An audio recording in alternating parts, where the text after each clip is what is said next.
welcome. Right on time, absolutely. Please take a seat there.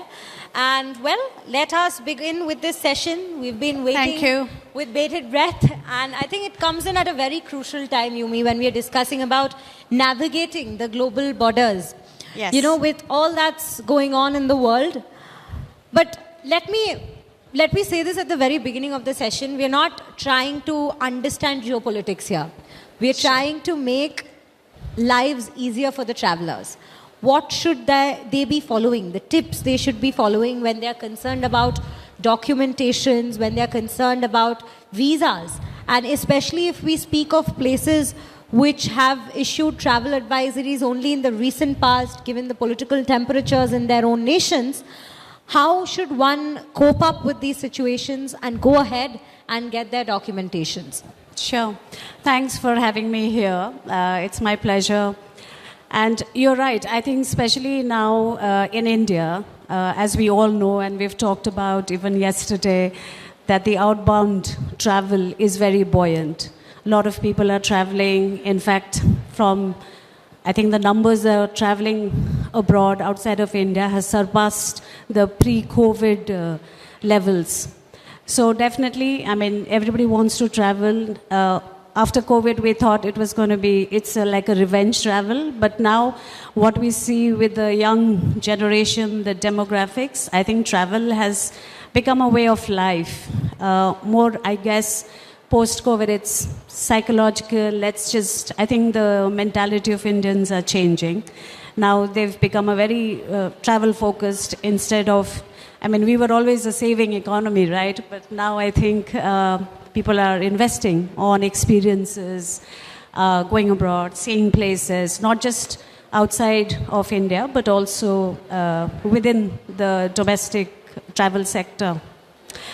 And yes, I think at VFS Global, we manage in India about 55 client governments for whom we do all the administrative tasks for visas. We have offices across 17, 18 locations, plus temporary service points across India. So we have a network of offices. And in this travel, I think visa is a very important factor. While people go and look at itineraries and destinations, what we see is visa always becomes the last minute, panic. And this is what we keep educating everybody and our trade partners, etc., that you need to plan that ahead, because people plan destinations, itinerary, how much, economics, etc., but visa always takes a backseat and they think about visa at the end. So what we advise is always apply in advance, because most of the countries now, whether it's UK or whether it is the Schengen countries, which are the popular destinations for any traveler, you can apply for a visa 6 months prior to travel. So that's a lot of time. Like if people are planning their vacation in summer, you can actually apply now. But that's what I think is something that we keep educating the travelers. In terms of documentation as well, everything is available in the VFS Global websites. If you're just visiting, you're a tourist, everything is very clear. What are the documents that you need to have? And as long as that is clear, it's actually a seamless process. Yeah, and if you apply in advance, you have the checklist, you have what is required if you are traveling, and then you need to book an appointment. So you get those appointments free, first come, first serve basis. You don't need to go and buy appointments through any agents or, anybody who's kind of saying that we can get you an appointment. It's all available in our websites. It's all free. You just need to travel well, plan well, and plan well in advance. When you speak of visas, you very rightly mentioned this, how one needs to plan. Yeah. And plan from way ahead, because this entire trend of traveling definitely has seen a major push after pandemic years. But what people a lot of times don't realize is that documentation takes time. So then in turn, what happens is they have developed a psyche about visas that, apply करने के बावजूद भी नहीं आता है. It will not come in time. That is the psyche behind this. What would you say to reassure all the travelers out there and even first timers out there to not get into this entire cycle of a psyche of fear that's going around with regards to visas? Yeah. That it's okay. You can apply it, have some time in your hand before you're planning your travel, and then apply for the documentation. How do you plan on educating them further? So we keep attending a lot of. I think if you look at India, to be honest, I think it is still a trade and a travel agent-driven market. You know, of course, people who are business travelers, they are fairly, attuned to the process, and they know what documents to get, and it's basically business travelers. So they get their letters from their company who's inviting them, etc., and they're fairly educated in that sense. Maybe the corporate travel, that they have their own travel desks within the offices, so they know the process. I think it's more, as you rightly said, the first time travelers, tourists, because their first is go to a travel agent because somebody is doing their tickets, their hotels, etc. Of course, we still have people who do their own travel itinerary, hotels now with so much of online, platforms like Booking.com or Make My Trip, etc. People have started using them, but to be honest, there are a fair amount of people who still go to the travel agents, and we keep educating our travel partners, and they are, of course, a very important part of the whole ecosystem. So we have our updates to them, etc.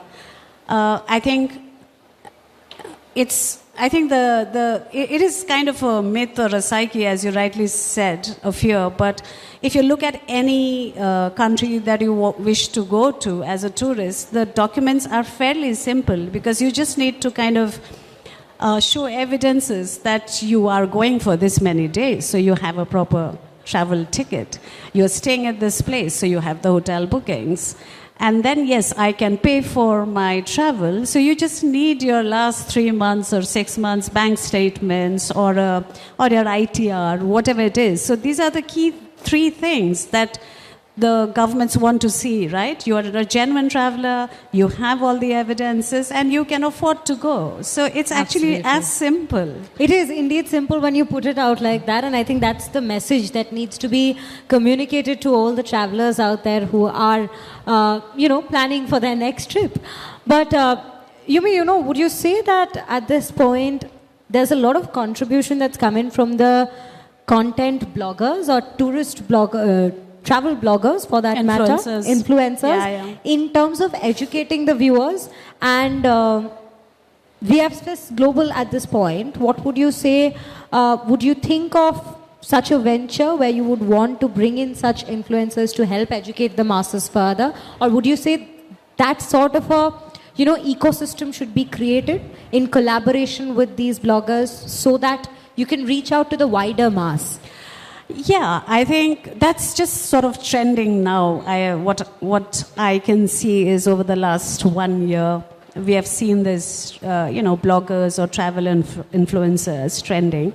We use our own social media platforms, and a lot of we have our call centers who's educating people because they would call our helplines.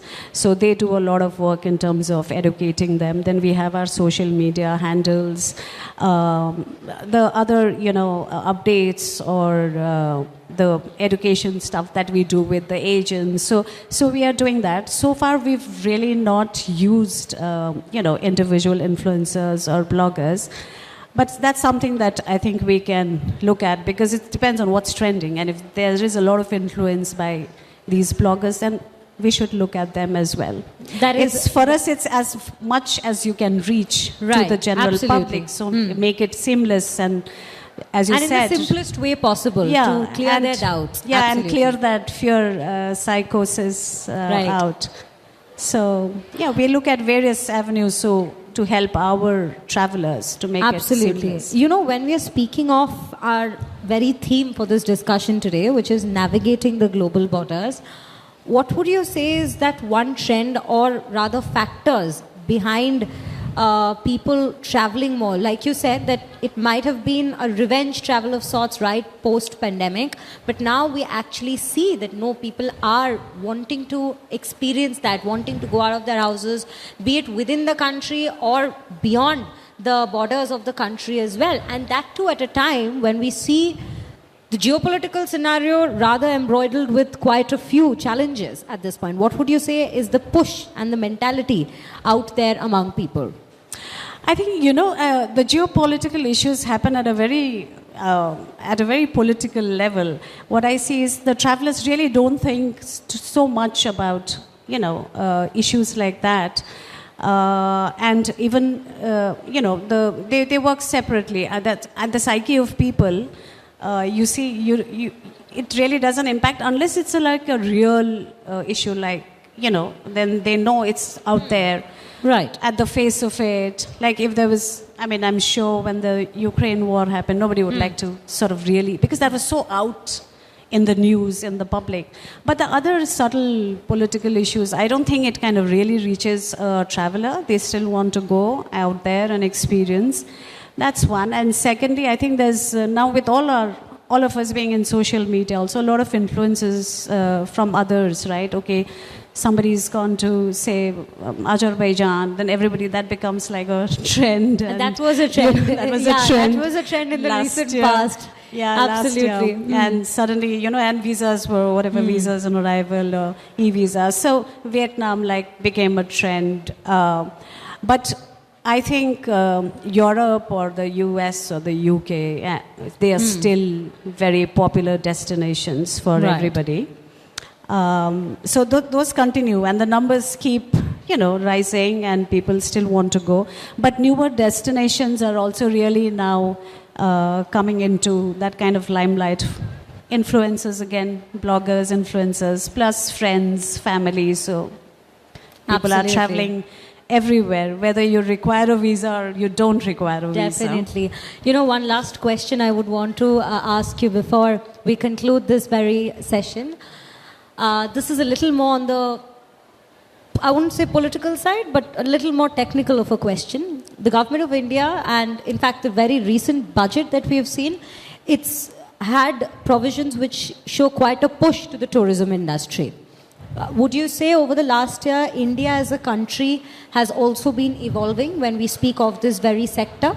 And how has your organization, caught up in that very particular push in supporting and enabling the travelers to maintain that very particular push that's come in, the trend? Yeah, I think that's what, when we always talk about outbound travel being so buoyant for international travel, I think there's a lot of opportunity internally, right, for India. In fact, for us who travel everywhere, I personally feel, why aren't we marketing India as a destination? Because when you go and, budget, and we have so many, we have heritage, we have culture, we've discussed that. Any particular area you would say that still needs to get that attention, which hasn't been getting that attention in India? I think, so not really any particular thing, but overall as a destination, because we have so many places. I think, India as a government alone perhaps may not be able to promote each and every. I think the state tourisms are, I think, equally, they need to play a part in promoting the destinations, because we have so much. And yesterday, I think in the evening, somebody was saying this should only Agra and Jaipur, but there's so much to do. And I think from India, the tourism body of India and the state tourism, they, I guess, really need to come together to. It's a collaboration. And I think of there efforts, is, yes, I think I see that there's a lot of focus now on. They see an opportunity in the domestic tourism. Absolutely. So I think hopefully we'll be there like any other. We are a growing countries. economy, and definitely it has been a push that we've been. We should be noticing. one of those in the bucket list for others as well.